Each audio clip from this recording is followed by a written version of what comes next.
अगं मलाही होतो ग त्रास. स्वतःच्या पोराला असं स्वतःच्या समोर कुडताना बघून खूप त्रास होतो मनाला.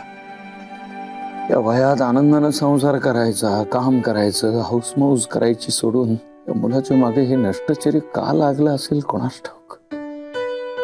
कदाचित मी वाईट वागलो याची शिक्षा म्हणून त्याच्या आयुष्याचे असे धिंडवडे पाहायला इथं मला नियतीनं पाठवलं असावं कदाचित. रमाकांत, उलट या परिस्थितीत तू त्याच्या जवळ असावंस म्हणून तुला नियतीनं इथं खेचून आणलं, असं का नाही समजत तू? तुझ्या पॉझिटिव्हिटीचं खरंच कौतुक वाटतं काय? खरंच नाही, आपल्याला ठाऊक असतं की आपण कशातून जातोय, पण बाहेरच्या जगाला आपण काय दाखवायचं हे आपण चूज करतो ना. खरा आशावादी माणूस असं नाही वागत. मुळात त्याच्या मनात शंकाच नसते. नर्मदा, निराशेचे विचार मनात येणं हे काही चूक नाही, पण त्यावर आपण ताबा मिळवायचा असतो. अगं आपण सगळेच आशावादी आहोत आपल्याला असं वाटत असतं काही, पण हे असे निराशेचे विचार आपल्या मनात काय येतात याचंच आश्चर्य वाटतं मला. हे बघा, श्रीच्या मनात चढ उतार होतच असणार, दुःख होत असणार, माणूसच आहे तो शेवटी. पण त्याच्या धैर्याकडे बघा. श्री कितीही हसला तरी त्याच्या डोळ्यातलं एकटेपण जाणवतं आपल्याला. वय काय आणि कसल्या यातनांचा डोंगर नियतीनं त्याच्या समोर ठेवलाय. त्याच्याकडे बघून मलाही यातना होतात, पण मी माझं दुःख त्याच्याकडे बघून आवरते. फारच असह्य झालं तर विघ्नेश्वराला विनवते की बाबा रे, त्याचं दुःख मला दे, पण माझ्या बाळाला मार्ग दाखव. धीर सोडायचा नाही नर्मदा, आपण धीर सोडायचा नाही.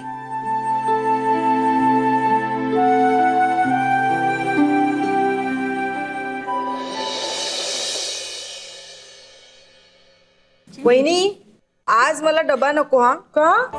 आमच्या बुटीक मधला एक जण सगळ्यांसाठी जेवण घेऊन येणार. सॉरी हा, तुम्हाला सांगायला विसरले. हा ठीक आहे. मजा करता ना तुम्ही सगळं.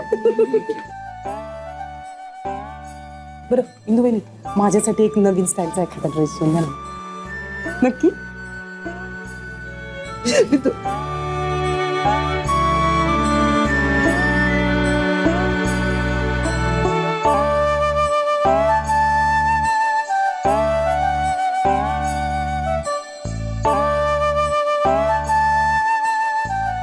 श्री, कसला विचार करतोयस? अरे नाही, कसलाही नाही असं प्लीज म्हणू नकोस.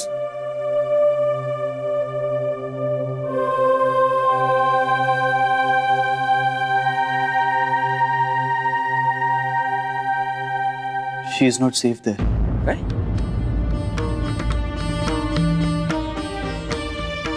ती सेफ नाहीये तिकडे. जान्हवी सेफ नाहीये म्हणजे?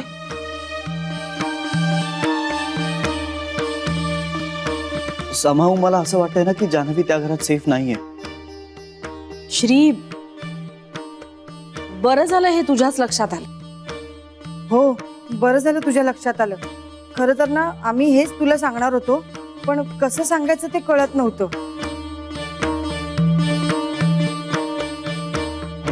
श्री, तुला जान्हवीच्या आईचा स्वभाव माहितीये ना. त्यात तिच्या बाबांची पण तब्येत चांगली नसते. अरे एकटं माणूस किती करणार.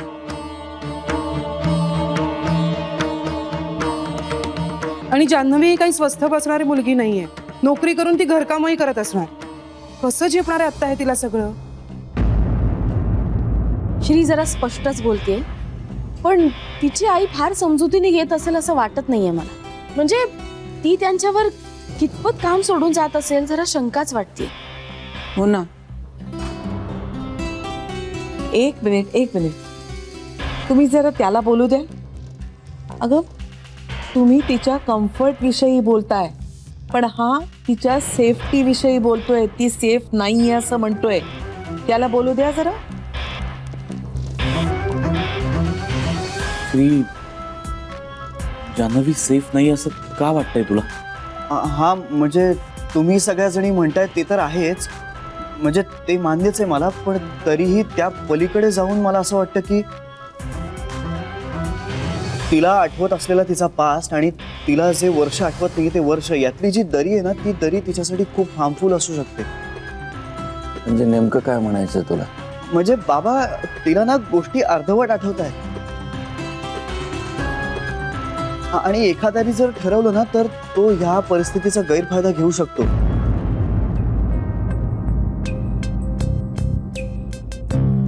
म्हणजे ज्या गोष्टी ऑलरेडी पूर्ण झाल्या त्या तिच्या दृष्टीने अजूनही अपूर्णच आहेत, आणि ह्या पूर्ण झालेल्या गोष्टी किंवा त्यांच्या दृष्टीने चुकलेल्या गोष्टी बदलण्याची एखाद्यासाठी ही संधी असू शकते.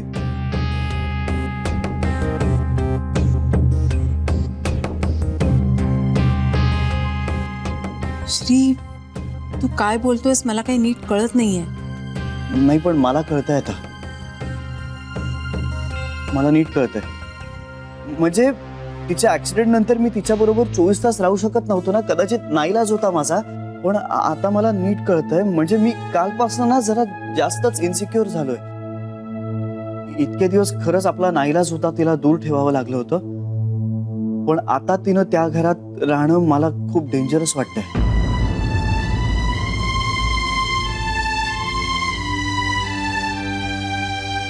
श्री, कुठल्या विशिष्ट कारणामुळे तुला असं वाटतंय का? आम्हाला सांग, म्हणजे आपण सगळे मिळून विचार करू. नाही नाही काका, अरे तसं काही नाहीये.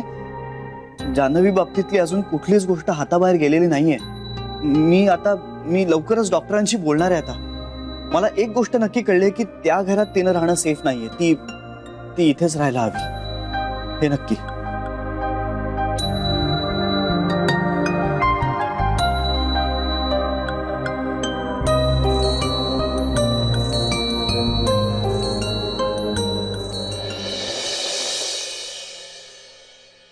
हे पिंट्या, तुझाही डबा भरून ठेवलाय मी. बाबा हे घ्या, पोळ्या फक्त भरून घे 5 मिनिटांनी, नाही तर वाफ धरेल. ठीक आहे, चालेल.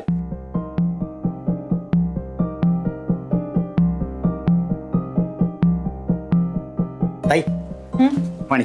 हो, थँक्यू. ठीक आहे, तूही खाऊन घे. थँक्यू.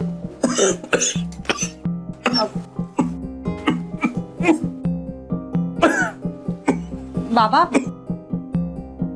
तुम्हाला खडीसाखर वगैरे देऊ का? ए थांब, मी आणतो खडीसाखर. हा.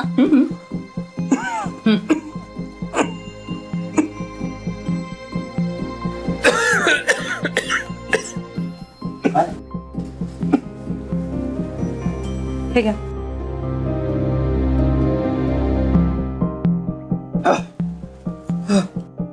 बाबा, खडीसाखर.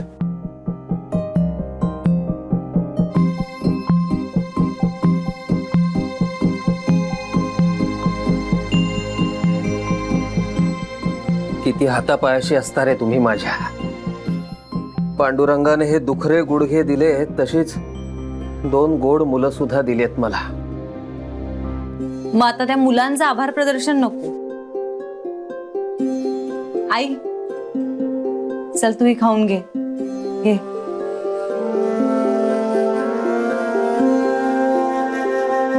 चला. अहो बाबा, कुठे चाललायत तुम्ही? आणि खाणं पण राहिलं. घरात बसून जीव कंटाळतो ग माझा. तसा काय मी बिनकामाचा माणूस, म्हणजे निरुपयोगीच. बाहेरच मन रमवतो जरा. पायधड आहेत का आपले? बाहेर कशाला जायला हवं? घरात बसून आराम करा ना. त्यापेक्षा कशाला उगीच वणवण करायची?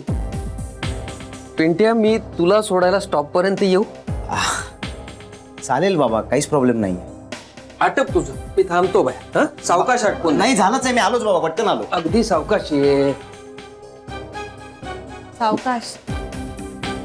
चल, मी निघतो. हा, सांभाळून जा रे. हो, चल चल, बाय बाय. बाय, नीट जा. हो. बघितलंस ना जानू, कसं पावलोपावली अपमान करतात माझा. काय करावं मी आता? मरूनच जाते ना. बस झाले धिंडवडे. आई, नको का काहीतरी बोलूस. शांत हो, असे काही विचार करू नकोस. बाबा गेलेत ना, येतील परत, लवकर येतील.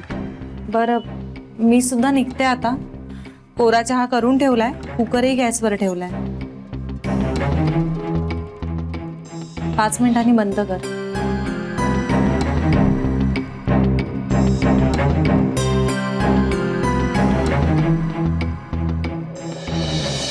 नर्मदा मी जरा विघ्नेश्वराला जाऊन येते. विघ्नेश्वराला? हो. आई मग मी पण येते ना तुमच्या बरोबर. सरू आहे घरात? नाही, ती अत्यानंद बाबांच्या आश्रमात गेली. मग मग तू घरातच थांब. घराला कुलूप नको लागायला. कुणी आलं तर कुणीच नाही असं नको व्हायला. आई पण तुम्ही एकट्या कशा जाल? अगं ड्रायव्हर आहे ना बरोबर, आणि मी तासाभरात येतेच आहे. आई संध्याकाळ झाली, अंधारून येईल. नका ना जाऊ एकट्या. पावसा पाण्याचे दिवस आहेत, कशाला उगाच एकट्याने जायचं. मग मी असं करते, मी श्रीला तिकडे बोलवून घेते. बरेच दिवसापासून माझ्या मनात होतं त्याला विघ्नेश्वराच्या मंदिरात न्यायचं. या सगळ्या प्रकारात कुठेतरी 2 घटका मनशांती मिळाली तर बरंच होईल त्याच्यासाठी. पण तो येईल का? येईल की.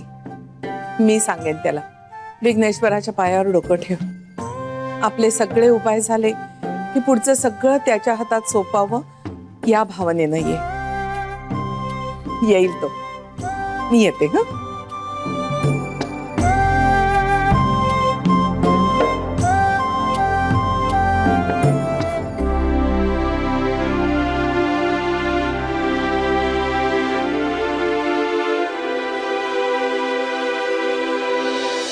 बरं, मग गीता आल्यावर तुम्हाला फोन करायला सांगू मी? Okay, thank you.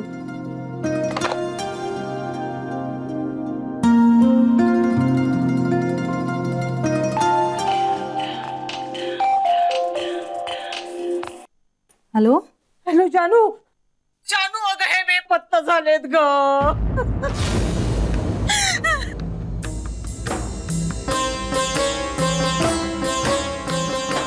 काय? कुठे गेलेत काही कळत नाहीये ग मला. असं घरात निघून जायचं का ग? घरातल्या माणसाचा जीव असा टांगणीला लागतो ना. मग आई 1 मिनिट, तू मला नीट सांग काय झालंय. अगं सकाळीच बाहेर पडलेत ते. तुम्ही गेलात तुमच्या मागोमागच नाही का बाहेर पडले? तेव्हापासून जेवायला पण आलेले नाहीयेत घरी. अजून पत्ता नाहीये त्यांचा. शोधायचं तरी कुठे या माणसाला? मग फोन करून पाहिलायस का तू? फोन नेलाय का त्यांनी बरोबर?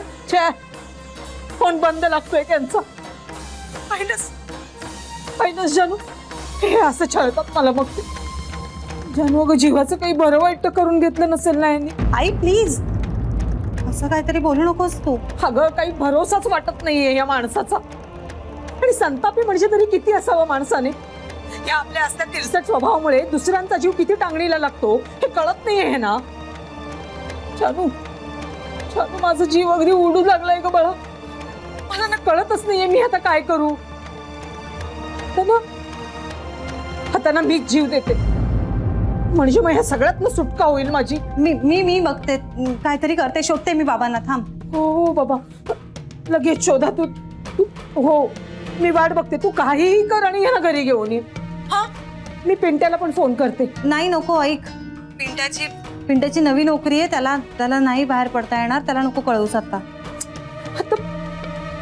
आता बरं कळलं मला. तू बोलत बसू नको. तू शोध नाही ना. हो मी जाते, तू ठेव ना फोन. आई हो हो, आणि फोन कर मला. इथे माझा जीव टांगणीला लागलाय. इथे जन्माचं दारिद्र्य आणि त्यात हा असा छळ. डोक्यात राग तरी किती घालून घ्यायचा म्हणते माणसाने. आई मी ठेवू का फोन आता? मी कळवते तुला. ठेवते आता.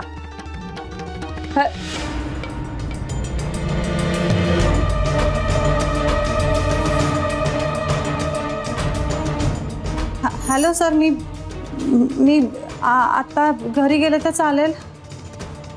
तब्येत हां तब्येत बरी आहे सर माझी. मी जरा काम होतं, मी जाऊ आता सर. मला हाफ डे मिळेल? Thank you so much sir. काय झालं जान्हवी? मी आल्यावर सांगते तुम्हाला. आई याची अगं हरकत काहीच नाहीये, पण आता तिकडे यायचं म्हणजे ना माझा 1.5 तास मोडेल. हो, आणि मला ना माझी सगळी कामं रिअरेंज करावी लागतील. मैं कम इन? हा अगं आईची मला सगळं मान्य आहे. अगं पण आता डॉक्टरांची वेळ घ्यायची की नाही? हो मी ऍक्च्युली जाऊ शकतो त्यांच्याकडे नंतरही. बरं नाही मी टाळत नाहीये. मी येतो आलो. अगं आनंदानेच सांगतोय. आलो. हो येतोय, बाय.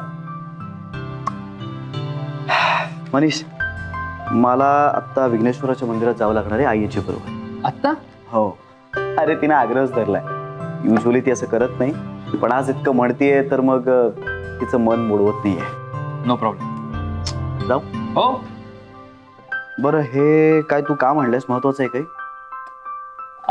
नाही नाही, दिस कॅन वेट. तू जा निश्चिंतपणे. नक्की? हो हो, अगदीच. चल. या.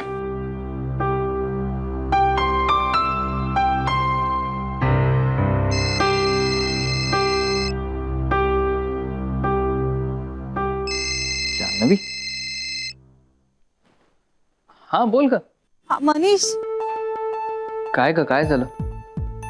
नाही, सगळं ठीक आहे ना? अरे ऐक ना, बाबा कुठे गेलेत कळत नाहीये. म्हणजे ते सकाळपासून बाहेर पडले, ते अजून आलेच नाहीयेत घरी. मी कुठे शोधू त्यांना, मला काहीच कळत नाहीये.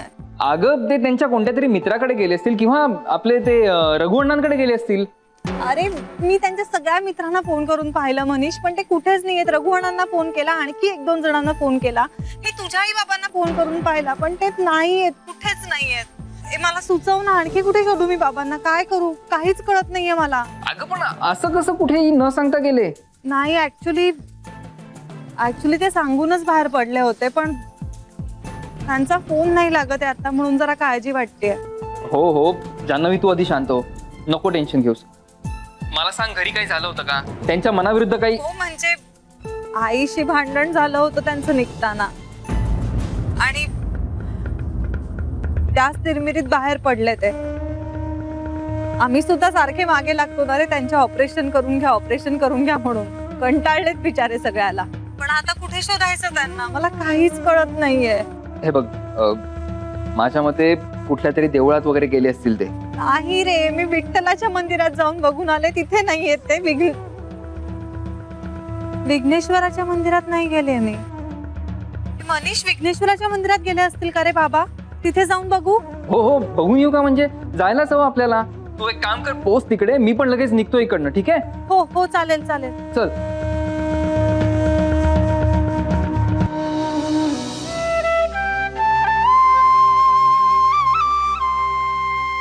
आजपर्यंत कमी परीक्षा घेतल्यास का रे माझ्या? नवऱ्याच्या मागे व्यवसाय सांभाळला, मुलं वाढवली, स्वतःच्या तरुण मुलाचा मृत्यू बघितला, मुलांचे संसार मोडताना पाहिले, पण कधीही तुझ्याबद्दल मनात शंका येऊ दिली नाही.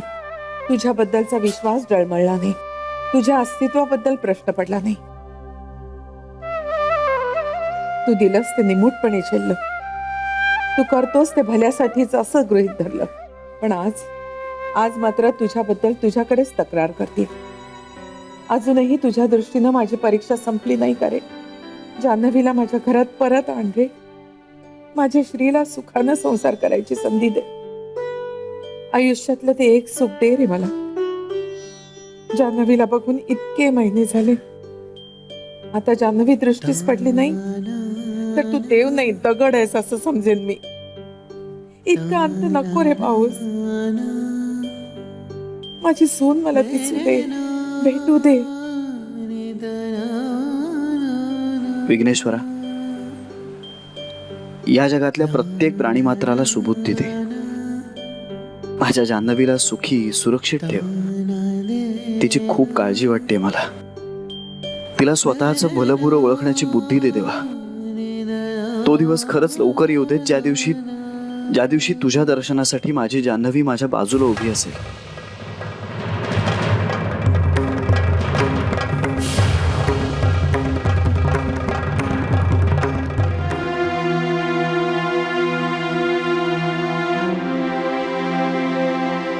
गुरुजी,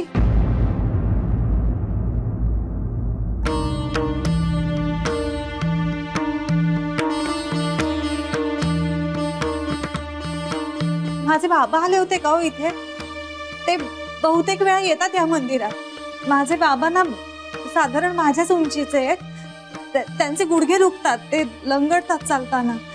केस पिकलेले आहेत त्यांचे, सहस्त्रबुद्धे आडनाव आहे त्यांचं. ते आले होते का हो इथे? बघितल्यासारखं वाटतंय त्यांना? नाही, आज तरी नाही दिसले.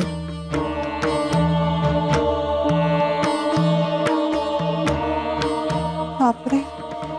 हाय हाय हाय काय काय प्रॉब्लेम झालाय? हॅलो मनीष, मी इथे मंदिरात आले पण बाबा इथे विघ्नेश्वराच्या देवळात पण नाहीये. मी काय करू आता मला कळत नाहीये. अगं अगं ऐक ऐक ऐक, काका मला भेटलेत. काय भेटले? हो, मला बस स्टॉपवर भेटले काका. थांब देतो त्यांना. हा दे दे. हॅलो जानू, मनीष भेटलाय मला. कुठे होतात तुम्ही? हे बघ, माझी काळजी नको करूस तू. मी सुखरूप आहे. बाबा मी लगेच घरी येते.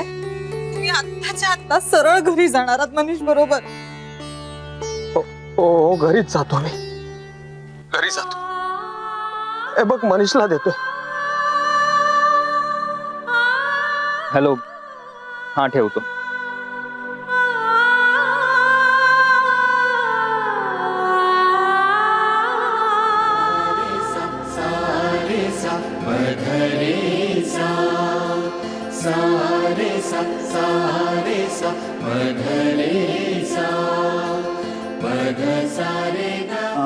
ठीक आहे सगळं. आता ठीक आहे.